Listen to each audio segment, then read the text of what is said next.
오늘은 요한복음 19장 1절에서 16절 본문으로 아침 메시지 나누겠습니다. 오늘 본문은 예수님이 이제 십자가를 지시기 위해서 빌라도의 관정에서 고난받으시고 거짓된 재판에 의해서 사형 선고를 받으시는 대목입니다. 예수님은 사람들에게 조롱받으셨습니다. 근데 그 조롱에 아이러니하게도 이렇게 진리가 들어 있었습니다. 군인들은 가시나무로 관을 엮어서 예수님의 머리에 씌우고 자색 옷을 입히고 유대인의 왕이여 평안할지어다 하면서 손으로 때렸습니다. 유대인의 왕이여, 그들의 조롱의 말이었지만 그것은 분명히 진리였습니다. 예수님은 진정 유대인의 왕이셨고 온 인류의 왕이셨죠. 빌라도가 그렇게 예수님에게 수욕을 씌우고 사람들 앞에 데리고 나와가지고 한 말이 무엇이었냐면, 보라 이 사람이로다. 5절에 보니까 보라 이 사람이로다, 그렇게 이야기를 했습니다. 우리는 정말 진지하게 그가 누구인지를 생각해 보아야 합니다. 그 누구든지 예수님이 어떤 존재인지 진지하게 생각을 해야 합니다. 제가 이렇게 전도 활동을 나가면 피켓을 들고 예수님 믿으시라고, 회개하고 하나님께로 돌아오라고, 그분만이 구원의 길이라고 그렇게 이제 선포를 하면은, 이제 그 주위에 있는 그 핸드폰 샵에서 나온, 스마트폰 샵에서 나온 젊은 애들이 이렇게 매주 목요일마다 마주칩니다. 똑같은 시간대에. 그러면 거기서 이제 종종 청년들이 이제 저를 바라보면서 조롱을 합니다. 이렇게 말을 따라하거나 꽤 큰 소리로 할렐루야, 예수 믿으세요, 안 믿으면 지옥 갑니다, 이 말을 이렇게 장난으로 따라하거든요. 그러면서 조롱 섞인 그런 눈초리와 말투로 이렇게 비아냥거리는 그런 모습들을 보게 되는데, 근데 굉장히 무서운 것이죠. 그게 사실은 알고 보면 그 조롱의 말로 따라하지만 사실은 거기에 진리가 있는 거죠. 자기도 모르게 그 진리를 따라하고 있는 건데, 언젠가 심판대 앞에서 복음을 몰랐다라고 그렇게 핑계할 수 없는, 너무나도 정확하게 복음을 듣고 따라했기 때문에 주님 앞에서, 주님의 심판대 앞에서 피할 수 없는 그런 증거가 될 것입니다. 그런데 이제 저 또한 젊은 시절에 그런 시절을 보냈었기 때문에 쟤네가 정말 무서운 줄 모르고 따라하는구나. 그게 왜냐면 심판으로 이어질 수도 있지만, 그가 축복받은 사람이라면 그 말이 씨가 되어서 지금은 조롱 섞인 어조로 따라하고 있지만 언젠가는 그게 진심이 될 수가 있기 때문에, 저는 마음속으로 오히려 그 친구들의 그런 조롱 섞인 고백이 언젠가 진심이 되었으면 좋겠다, 또 그럴 날이 분명히 오기도 할 것이다 라는 것을 생각하면서 이제 전도를 하곤 합니다. 사람들은 그렇게 알지 못하고 복음의 내용을 조롱하거든요. 근데 D.I. 카슨이라는 사람이 이런 말을 했습니다. 생명의 근원이신 하나님을 적으로 여기는 사람에게 죽음 이외에는 무엇도 남을 것이 없다. 하나님을 대항해 가지고는 결코 좋을 것이 아무것도 없습니다. 그런데 예수님이 고난받으신 것은 바로 우리 때문이었습니다. 그분은 진실에 입각해 재판받지 못하시고 정치적인 판결을 받으신 것이었습니다. 유대인들의 간계로 인해서 분명히 빌라도가 그렇게 조롱하고 신문을 해보았지만 아무것도 죄를 찾을 수가 없었지만, 거짓된 그런 정치적인 판결을 받으신 것이죠. 그분이 진실하심으로 우리를 위해서 고난을 받으셨다면 우리가 세상과 손잡고 사는 것은 주님을 다시 한번 욕되게 하는 것과 같은 것입니다. 주님이 왜 그런 거짓된 판단을 받으시고 쓰러져 가셔야만 했는가, 십자가를 지셔야만 했는가? 주님이 우리를 위해서 그렇게 자신을 주셨기 때문에, 거짓된 재판을 받으시고 거짓에 의해서 쓰러져 가셨기 때문에 그분이 우리를 위해서 감내하신 그 고통을 생각한다면 그분이 우리를 위해서 자신을 주신 뜻을 받들어서 우리는 항상 진실한 것들을 추구할 수 있어야 하는 것입니다. 그런데 또 한 가지 우리가 주목해야 하는 것은, 예수님이 고난받으신 것은 힘이 없어서인가? 결코 힘이 없어서가 아니라는 대목에 우리가 주의를 기울여야 합니다. 예수님께서 고난받으신 이유, 그것은 온전히 하나님 아버지의 뜻을 이루시기 위해서 자신의 모든 권리를 잠시 다 내려놓으신 것 뿐이었습니다. 10절에 빌라도가 하늘 높은 줄 모르고 이런 말을 했죠. 빌라도가 이르되 내게 말하지 아니하느냐? 내가 너를 놓을 고난도 있고 십자가에 못 박을 고난도 있는 줄 알지 못하느냐? 예수께서 대답하시되 위에서 주지 아니하셨더라면 나를 해할 권한이 없었으리니 그러므로 나를 내게 넘겨준 자의 죄는 더 크다 하시니라 라고 말씀하셨습니다. 주님께서 빌라도에게 분명히 빌라도가 그 예수님을 심판하는 그 권한에 대해서 위에서 주신 것이라고 그렇게 말씀하셨습니다.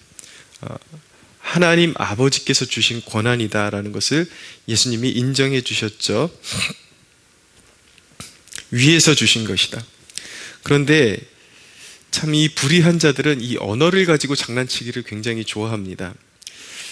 예수님께서도 성경에 보면은 그런 권력, 어떤 정권, 이런 것들이 하나님께서 세우신 것이기 때문에 그들의 말에 무조건 순종하고 협조해야 된다라는 식으로 그렇게 이제 몰아세웁니다.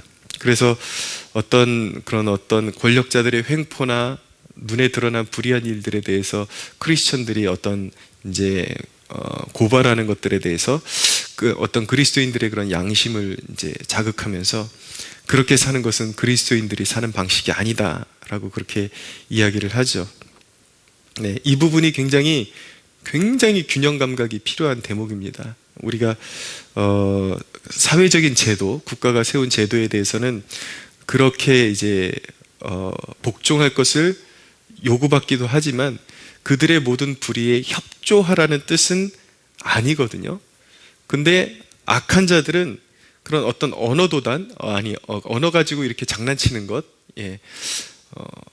그래서 불의에 협조하는 것까지도 그것이 그리스도인들이 받들어야 될 뜻인 것처럼 그런 어떤 이렇게 하나님의 말씀을 조장하고 그것을 잘못된 방향으로 이끌어가는 그런 이제 모습들을 보이죠.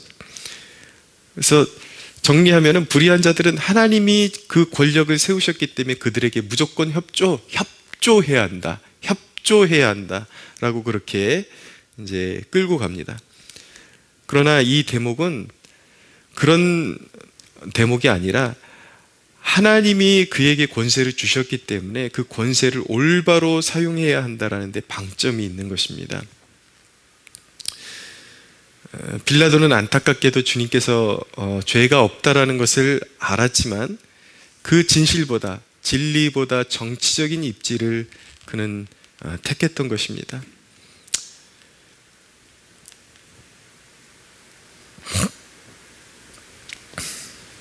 12절 이하에 읽어드리면 이러함으로 빌라도가 예수를 놓으려고 힘썼으나 유대인들이 소리질러 이르되 이 사람을 놓으면 가이사의 충신이 아니니이다. 무릇 자기를 왕이라 하는 자는 가이사를 반역하는 것이니이다. 빌라도가 이 말을 듣고 예수를 끌고 나가서 돌을 깐 뜰 히브리 말로 가바다에 있는 재판석에 앉았다. 재판석에 앉아 있더라. 지금 빌라도가 예수님을 심판하는 재판석에 앉아 있지만 현명한 인생은 곧 자리가 바뀔 것이라는 것을 알아두는 것이 중요합니다.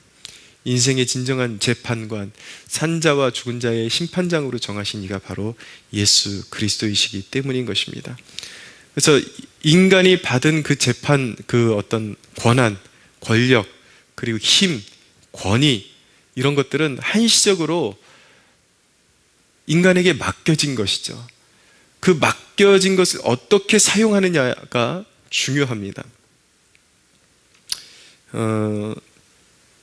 경기도 지사인 이재명 지사가 이제 신천지들에 의해서 이 코로나가 확산되는 것을 이제 보면서 교회까지도 그것을 적용해 가지고 일반적인 교회, 정상적인 교회까지도 적용해 가지고 모든 공적 예배를 그런 어떤 폐지하는 긴급 명령을 내리겠다.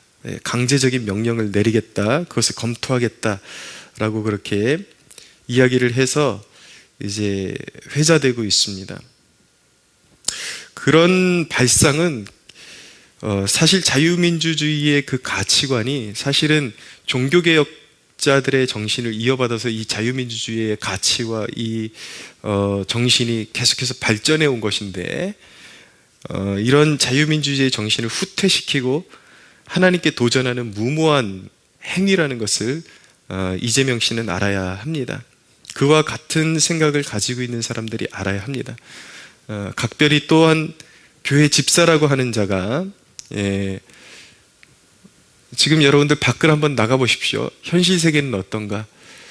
길거리에 위축된 곳도 분명히 있지만 젊은이들이 좋아하는 것, 사람들이 좋아하는 것들 여전히 인산인해를 이루고, 저도 최근에 그냥 카페를 한번 이렇게 들려보니까 전혀 뭐 이런 그런 환경에 영향을 받지 않고 사람들이 타닥타닥 붙어가지고 여전히 마주보고 마스크도 쓰지 않고 일하면서 여전히 커피 마시고 여전히 그렇게 오락을 즐기고 있는 모습들을 보게 됩니다. 뭐 기사를 통해서 보면 나이트클럽은 진짜 그 비좁은데 더 이상 설 틈도 없이 젊은이들이 마주보고 춤을 추는 그런 것들은 전혀 제재를 받고 있지 않는데, 하나님의 교회를 향해서 신앙 양심에 의해서 제가 말씀드리는 것은 국가적인 재난에 교회가 어느 정도 같이 협조하고 이런 것이 필요 없다라는 것이 아니라 그것을 법적으로 강제하겠다라는 그 자세에 문제가 있다라는 것을 말씀드리는 것입니다. 누가 예배를 폐할 수가 있습니까? 누가 하나님의 교회에 대해서 법적으로, 그것도 자유민주주의 국가에서 그딴 식으로 판결을 내릴 수가 있겠습니까? 엄연히 그것은 기독교적인 가치관에 종교의 침해를 하는 것이고 종교의 자유를 박해하는 첫 단추가 되는 것이죠. 그러니까 우리가 그리스도인들이 이 사태에 대해서 이해할 때 이것이 굉장히 만약에 실행되면 굉장히 교회에 안 좋은 선례로 남을 수 있다. 우리가 알고 있듯이, 익히 봐왔듯이 이 지금 이재명 지사를 비롯해 가지고 지금 여권에 있는 자들이 거의 사회주의 신봉자들이기 때문에 이것이 지금 중국 교회를 보십시오. 거의 자유가 있는 것 같지만 그들이 교회를 얼마나 탄압하고 자기네 마음대로 교회를 좌지우지하는지, 우리 그리스도인들이 그것을 알지 못하고 자기가 지지하는 세력이라고 그래서 무조건 그것을 떠받들어주면 언젠가 그들은 사실은 가룟 유다의 길로 가는 것입니다. 특별히 교회 집사가 돼가지고 그런 발상을 할 수 있다는 자체가 어이가 없는 것이죠. 그러나 그의 지금까지 언행이나 그의 모든 가치관이나 그런 것을 봤을 때 그가 거듭난 그리스도인이라는 증거는 어디서도 볼 수가 없습니다. 그렇게 주님을 따른다고 하면서 가룟 유다의 길을 걷는 자가 받을 형벌은 언젠가 반드시 창자가 터져나와서 죽음을 맞이하는 저주 외에는 받을 것이 없는 것입니다. 애초에 하나님께 도전할 생각하지 말고 회개를 이루고 정신 똑바로 차리고 예수 믿을 생각해야지, 그렇게 교회에 도전해서는 안 되는 것입니다. 권세는 잘 사용해야 하는 것입니다. 주님께서 대신해서 고초를 당하시고 더 물어주신 인생을 우리가 살고 있는 것이거든요. 믿는 자들이. 그러면 하나님의 영광을 위해서 살아야 하는 것입니다.